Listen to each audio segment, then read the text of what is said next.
Bonsoir. Déjà 3 ans que Samuel Eto'o-Fils est à la tête de l'actuel exécutif à la Fédération camerounaise de football. Arrivé comme un messie, celui sur qui tous les Camerounais ont fondé leur espoir, a-t-il réussi en 3 années à donner à ce football toute sa grandeur, comme c'était inscrit dans son projet de société pour ce football-là?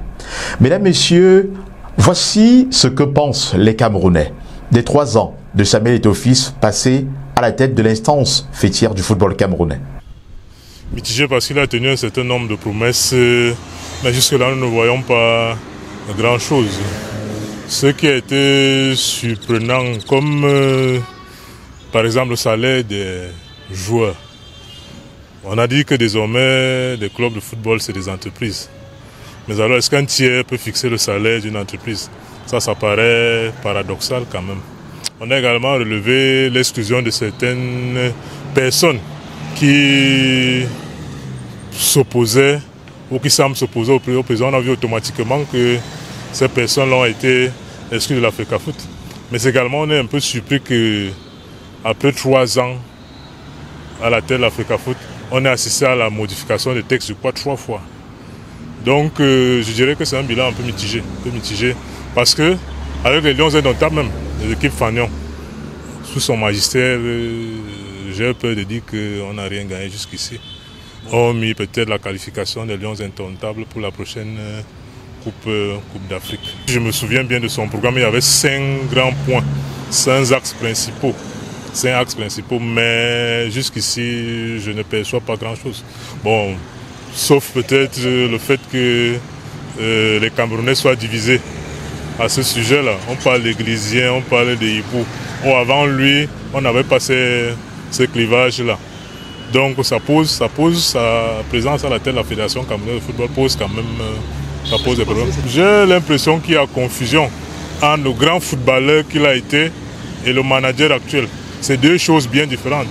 Mais il y a un amalgame pour ses supporters, il y a un amalgame un peu. Il gagnerait à faire ses classes en termes de management. Parce que le management, c'est une science, ça s'apprend. On ne se lève pas un jour pour devenir manager. Il faut faire ses classes, il faut apprendre. Il faut avoir des outils à ce sujet-là. Bon, pour moi, le bilan, il est positif. Dans la mesure qu'il y a eu des avancées. On sortait d'une période où les championnats ne se terminaient pas. La plupart ont désigné les vainqueurs dans les bureaux. Donc là, il y a eu des vainqueurs sur le terrain. Maintenant, les observations, c'est qu'il y a beaucoup d'adversité. Voulu, pas voulu, mais il y a beaucoup d'adversité. Ça veut dire que les habitudes ont la peau dure. Le trafic et autres choses pas correctes font de la résistance. Et forcément, ça crée des tensions. Que ce soit avec les clubs, que ce soit avec la tutelle. On se rend compte que les combats qu'il a engagés pour restaurer et donner la grandeur au football camerounais rencontrent beaucoup de résistance. Peut-être c'est la méthode aussi qu'il faut questionner pour voir est-ce qu'il n'aurait pas peut-être essayé d'être un peu plus souple. Et je pense qu'il a fait beaucoup d'efforts. Nous voyons les partenaires qui sont revenus, MTN est revenu, Guinée c'est là, et bien d'autres sponsors. Orange Cameroun est toujours avec l'équipe nationale, comme ça a été avant, bien avant lui. Il y a les autres, les Tiof qui sont arrivés. Il y a beaucoup de sponsors qui sont venus. Mais pour bien juger, il faut voir quels sont les pesanteurs. Les pesanteurs indiquent aussi un certain nombre de choses. Est-ce que la manière dont ça se gérait avant, c'est pas ça le problème?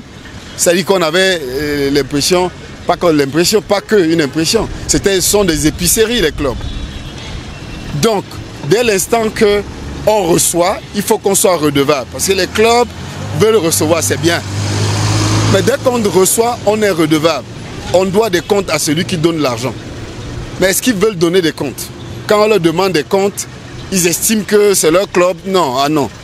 C'est ton club, tant que tu finances seul, tu fais ce que tu veux. Mais dès l'instant que tu tends la main et que tu attends des financements, il y a un devoir de redevabilité. Donc tout le monde doit faire son aggiornamento, son autocritique. Et puis voilà, voir qu'est-ce qu'on doit faire comme effort et qu'est-ce que les autres doivent faire comme effort. Donc il a un problème de méthode. Voilà, c'est le vœu que moi je formule, qui change de méthode, qui soit plus conciliant, qui mette de l'eau dans son vin, qu'il écoute aussi les autres, parce qu'il n'y a pas que des critiques négatives, il y a aussi autour. Moi j'entends les critiques des autres, j'entends certaines critiques qui ont leur place, et il doit écouter aussi les autres. Bon, bah, pour ma part, je dirais que, étant donné que rien n'est parfait, il y a encore beaucoup à faire, mais sinon, j'estime qu'il a fait beaucoup de bonnes choses.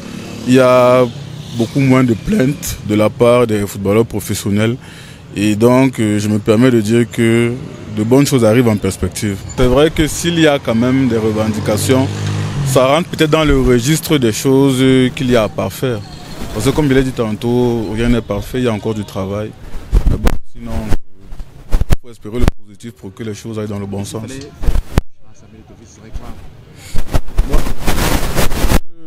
Qu'est-ce qu'on pourrait dire À mon avis, ça fait 3 ans entièrement positifs. Parce que il y a le statut du joueur, du footballeur qui est valorisé. Les footballeurs ont un salaire, je crois que ça n'a jamais été mentionné au Cameroun auparavant. Le championnat se joue de manière ininterrompue et tout ça c'est à l'honneur du président de la Fédération camerounaise de football, M. Samuel Eto'o. Et je crois que, permettez-moi de donner un avis subjectif, je crois que c'est une chance que nous avons au Cameroun d'avoir quelqu'un de ce calibre-là à la tête de notre football. Et à mon sens, les efforts doivent être faits pour lui donner la pleine mesure, n'est-ce pas, lui donner l'espace, lui créer l'espace, ne pas lui mettre les bâtons dans les roues à chaque fois et lui permettre de dérouler son programme qui, pour l'instant, à mon sens, est un programme largement positif. Les avis de l'homme de la rue contrastent avec les propos de Samuel Eto'o fils lors d'une interview accordée à nos confrères d'RFI.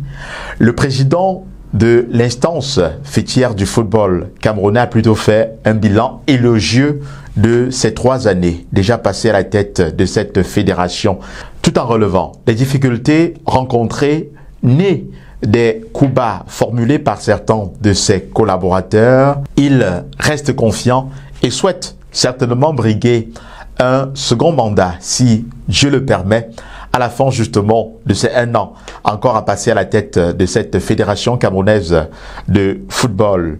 Une chose est certaine, les 3 années de Samuel Eto'o fils à la tête de la fédération camerounaise de football n'ont pas été un fleuve tranquille. Entre polémiques sur son omniprésence au sein de la tanière sous l'ère Rigobertson et le bras de fer entretenu avec la tutelle sur le choix d'un nouvel encadrement technique à la tête des Indomptables du Cameroun, Samuel Eto'o fils s'est montré téméraire et compte poursuivre sa mission à la tête de la Fédération camerounaise de football. Mesdames, Messieurs, c'est d'ici que prend fin cet autre micro-trottoir réalisé dans les rues de Yaoundé. Je suis Thierry Kouyaté. Merci de nous avoir suivis. À présent, je vous invite à vous abonner, à liker, à partager.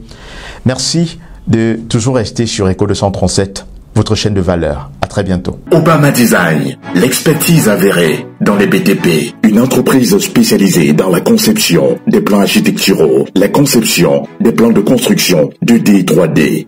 Vous y êtes. Obama Design, la référence internationale dans l'étude, la conception et la réalisation des bâtiments et travaux publics accessibles à toutes les classes sociales. Obama Design, c'est l'entreprise dont vous avez besoin pour des travaux de finition, de décoration et d'aménagement de vos constructions. Obama Design, c'est une équipe d'ingénieurs et techniciens en BTP qui s'active quotidiennement pour que chaque client soit livré clé en main et dans les délais. Obama Design, lorsque votre rêve devient une réalité.